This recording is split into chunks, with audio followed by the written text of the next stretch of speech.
Hi, this is Anita with 5 Minutes with Art. Today we want to talk about the Renaissance artist, Sandro Botticelli.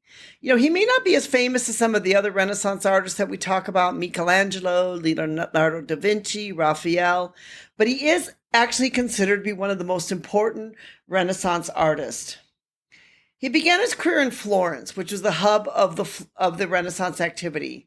His work was marked by linear grace, delicate colors, and by just beauty. He gained the patronage of the powerful Medici family, then became crucial for his success. He created some very famous works of art. Here are 10 reasons why he's considered to be a significant artist, especially a Renaissance artist. He was a master of line and detail. He was able to represent mythology like no one else was able to. He was able to integrate with that some pagan and Christian themes. His work has this sort of emotional expressionism to it.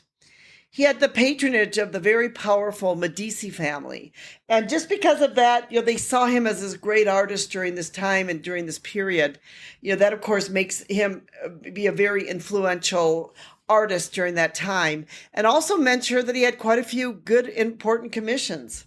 A lot of contribution to portrait art. And he influenced later artists and culture by his work.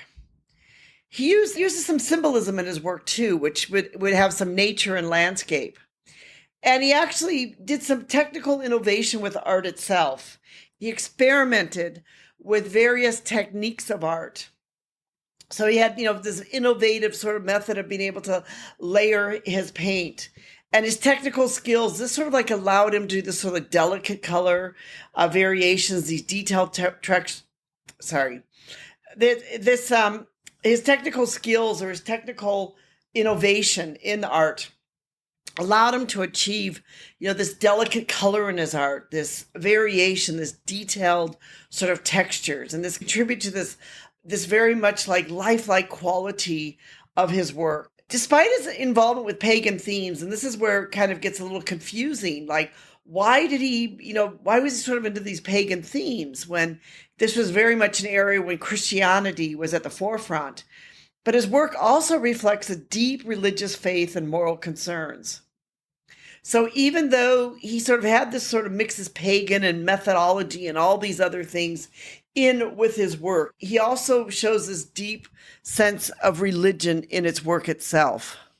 He has some very famous works of art. And of course, one of them that's considered very famous is The Birth of Venice, which is painted sometime between 1484 and 1486.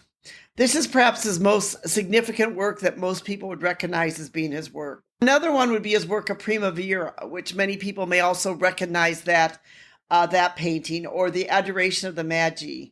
All of those are ones that a lot of people, if they're into art, may recognize this as being some of his work, or Venus and Mars. If you want to be able to learn more about him and discover more about his early life and why we see him as this great Renaissance artist, we've written a blog post entitled Sandro Botticelli, a Renaissance Master. And in there, you will be able to see 10 of his most important works of art, and you'll be able to actually see those works of art, and you'll be able to learn a little bit more about them and why we feel like they're his most important works of art. And you'll be able to learn a little bit more about him as an artist and what continues to make him such a great Renaissance artist. This is Anita. Thank you so much for spending about 5 minutes with me each week to learn a bit about art. Art is a great and wonderful thing. Art certainly helps make our world go round and to become a much beautiful and significant place than what it would be without it. Thank you so much for listening. We really do appreciate you. We hope that you'll subscribe, give us a thumbs up, make a comment. We would love to hear from you.